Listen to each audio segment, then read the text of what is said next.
classic rock fans. I am reporting a couple of days after seeing Cheap Trick at Budokan. No, I'm just kidding. It was at the UW-M Panther Arena in Milwaukee, Wisconsin. This was just after a Milwaukee Admirals hockey game, a game in which the Admirals won in a shootout in overtime, which was awesome. This was my first time seeing Cheap Trick, not out of scarcity, not because they don't come around a whole lot. They do. They're around my neck of the woods quite often.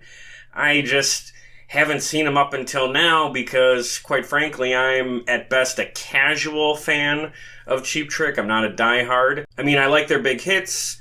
I like that they're from the Midwest. I like some of the songs they did on soundtracks for 80s movies, which I'll talk about in a little bit.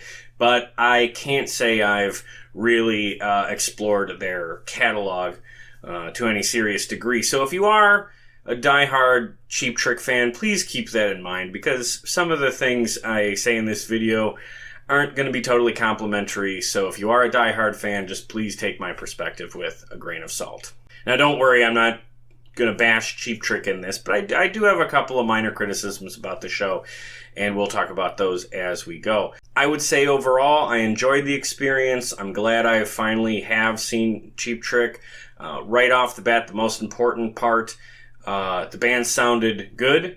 Nobody missed any notes or cues or anything like that. Robin Zander's voice is still in really good shape. That was, I guess, what I was most worried about, so I'm happy to see that they're still performing at a pretty high level. I guess my only mild criticisms would be is that I felt the onstage energy was a little low.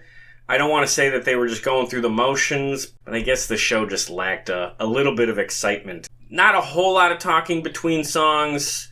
Rick Nielsen did express some genuine appreciation for the fans in the audience, and I always like when bands make a point to do that. So that was nice. It was also cool that the goalie for the Admirals came out on stage and drank a beer while the band played one of their opening numbers to celebrate the win. If I'm honest, that guy was a little awkward. He kind of just stood off to the side of the stage and drank a beer. It wasn't the most exciting thing, but I think he was probably just kind of pushed out there last minute. But whatever, it was fun. It was good for the fans in attendance. I guess what I wasn't crazy about, being a casual fan, mind you, is the set list. They played for just over an hour, which was, I would say, the right length for a post-game concert. But all of their big hits were backloaded. So they were at the end of the show, which meant, if you're a casual fan like me, most of this concert, until the very end, was stuff I wasn't aware of. Now, that's not necessarily a problem. In fact, I cheated. I looked at the set list ahead of time, and I didn't recognize any of the songs, but I thought, hey, this would be a good opportunity for me to hear them for the first time, and hopefully some of these will grab me, and I'll want to go back home and look them up and add them to my collection. Unfortunately, that didn't really happen, at least not for most of them. I would say the first half of the set list, and I'll go through the songs they were. The songs were Hello There, Look Out, their cover of The Move's California Man, Hello Kitties, Come On, Come On, He's a Whore, and Southern Girls. That's the first half of the show. Solid half-hour music. I can't say that I really liked any of them, except for their cover of I'm a California Man. So for a good half of the show, I wasn't really impressed. And that was kind of a bummer. Now, that's not to say I didn't like any of the songs I didn't know. They played two others after this batch, Borderline and Light Up the Fire. Those songs I did enjoy. And I made a note of those, and I thought, okay, now we're getting somewhere. But it's just a shame that it took a half hour or more for them to get to some music that really got me engaged in the show. Now, after those two songs, most of the band left the stage so the bass player could have a solo. Now, I know this is going to sound rude, but I will say, of all the things you can see on stage at a concert, a bass player getting a solo, that's as clear of a sign that it's time for a bathroom break as anything you'll see at a show. And I know that sounds tacky, but that's my first thought, and that's exactly what I did. So I missed most of his bass solo. I did get back in time to see him perform a song called I Know What I Want. Unfortunately, that was just kind of another one that didn't do a whole lot for me. But thankfully after that song, that's when we get to the hit portion of the night, which is the rest of the show. After the bass player sings I Know What I Want, they start the slow acoustic opening of their big 80s comeback hit, The Flame. And like I said earlier, Robin Zander's voice is still in good shape, and I thought he did an excellent job singing that song. That's a very challenging vocal part. He's really got to belt it out at the end of that song, and I remember as that song was, coming to the point where he's got to hit that big note, he stepped back from the mic, took a breath, but he nailed it, and I thought that was really good.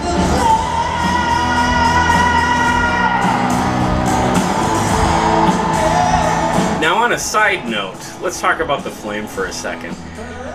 That song has always been identified as one of those great sellout ballads of the 80s, when adult contemporary was becoming a very popular form of music, and a lot of classic rock bands were being pushed in the direction of doing these big sappy ballads, to get radio play, and a lot of rock fans did not appreciate that.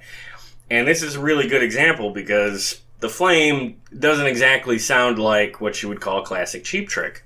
That's kind of what I learned about the song when I was first learning about really music at all. But it's also been such a long time since it seemed a lot of online discourse around music was focused on the whole notion of selling out, that even that criticism sounds kind of quaint.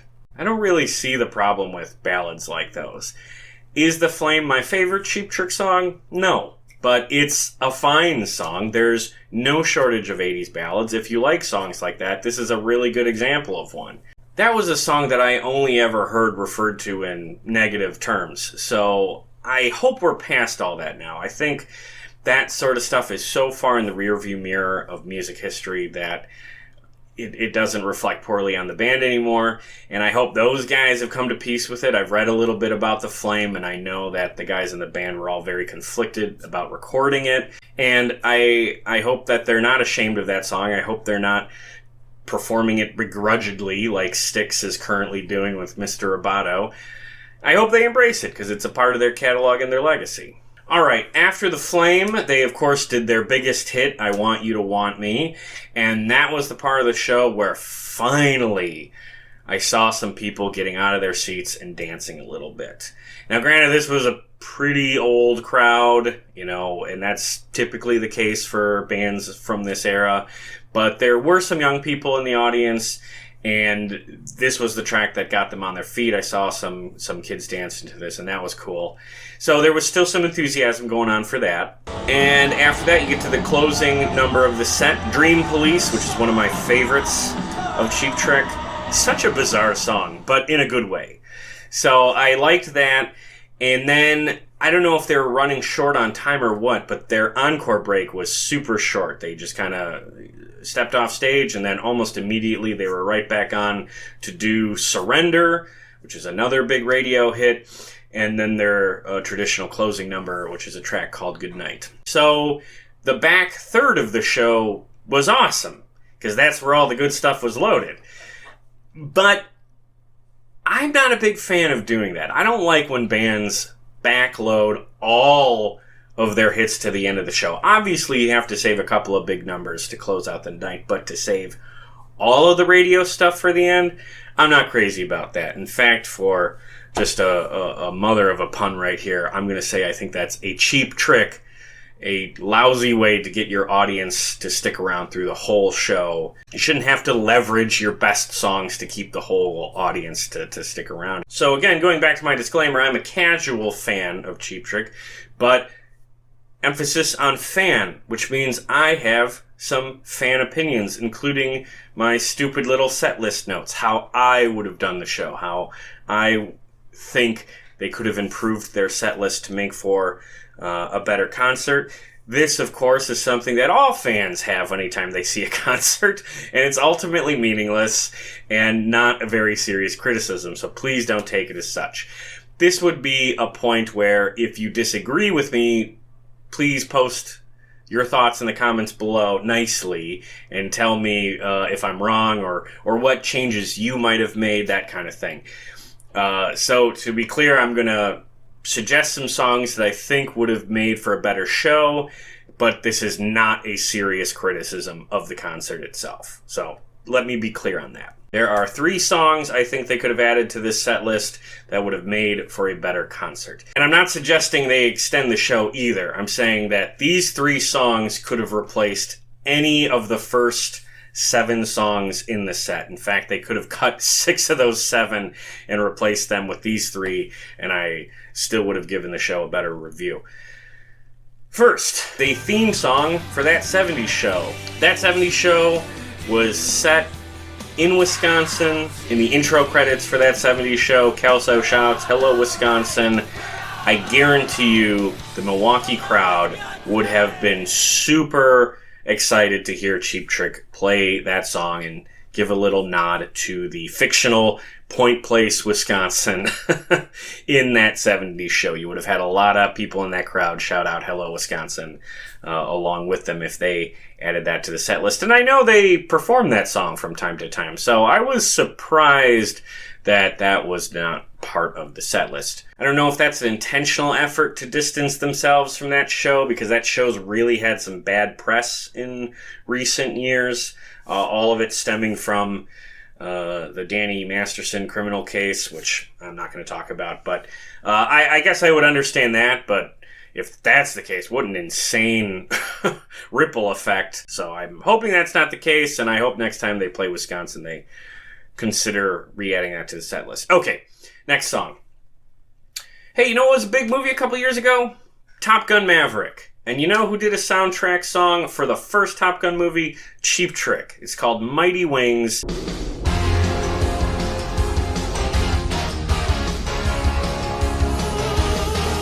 I love 80s soundtracks. I wish bands were less embarrassed or reluctant to acknowledge these parts of their catalog. It was written by Harold Faltermeyer, who's written all kinds of great classic 80s soundtrack rock hits. And these songs, by and large, don't get played live because Harold Faltermeyer doesn't really tour and he's not a household name, and these bands didn't write those songs necessarily, so maybe they're reluctant to play them in concert. I don't know what that deal is. I know there was a stigma about recording for movie soundtracks like back in the 80s, but much like what I was talking about with the power ballad thing, that's old news and not really relevant anymore. So, yeah, I'm bummed out that, this is another cool 80s soundtrack song that doesn't ever get played live because it wasn't written by the band, and perhaps because of that stigma from fucking 40 years ago. No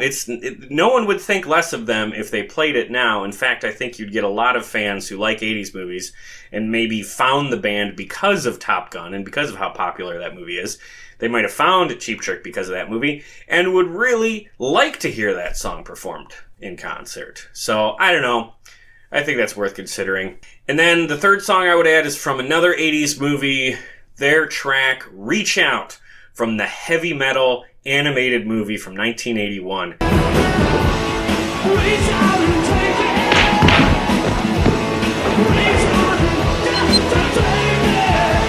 it. Reach Out is Cheap Trick's best song.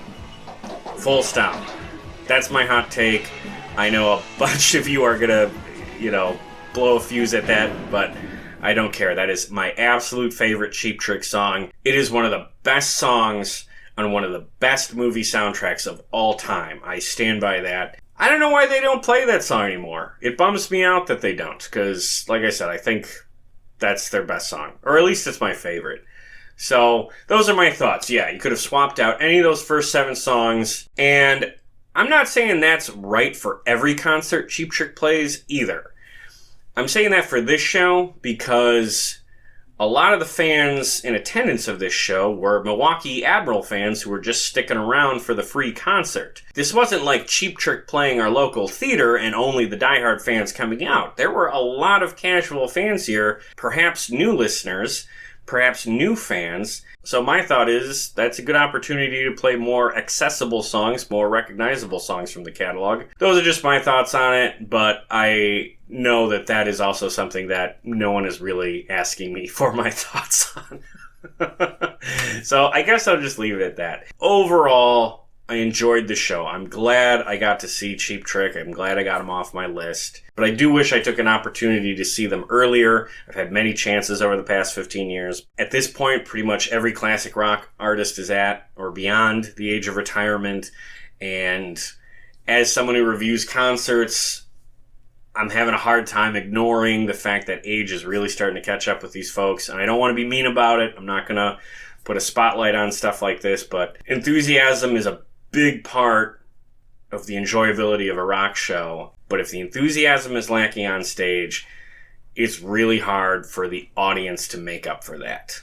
The audience has to feed off the energy on the band and then give their enthusiasm back. Like, it has to be, there's got to be some give and take. And at times during the show, after the game, I felt the enthusiasm from the band was a little low. And I don't think it was because they were phoning it in. I think it's just the sad reality of the genre is that age is starting to catch up with these people. And it's getting harder and harder to ignore. I don't want to end the video on a down note, so I will just say that my takeaway from the show is that their radio hits are absolute golden classics. Surrender, I Want You to Want Me, Dream Police, even The Flame. These are excellent tracks from the classic rock era. Still are radio staples. I enjoy hearing them. I'm glad I got to see them perform live. Robin Zander's voice, still in great shape. Band is still playing on point. Didn't mess up. Didn't miss any notes. That's important. And perhaps if I give their studio albums a proper listen, maybe the next time I hear them in concert, that'll register with me and maybe my opinion will change. Because I'm going to have an opportunity to see them again later this year. It's not 100%, but Heart is playing in Milwaukee later this year, and Cheap Trick is their opening act. So I will check back about this later this year if I go to that show. Give them another shot. I'll listen to the studio versions of their songs before that. Hopefully that will help enhance the show for me. So if you're not crazy about my thoughts in this video, sorry, it is what it is, but I will give them another chance later this year, and we'll see what happens at that show. Otherwise, thank you so much for watching this review. If you enjoyed this review, please check out some of the other concert reviews I've done on this channel. If you like Cheap Trick, there's a good chance I've talked about a different band that you're also a fan of. And if you're just a fan of classic rock, I would ask you to check out the podcast I do that is all about classic rock. We've had some fantastic guests on lately, so I think you will enjoy that. So please check those out and subscribe to us here. Otherwise, thank you for tuning in, and keep rocking.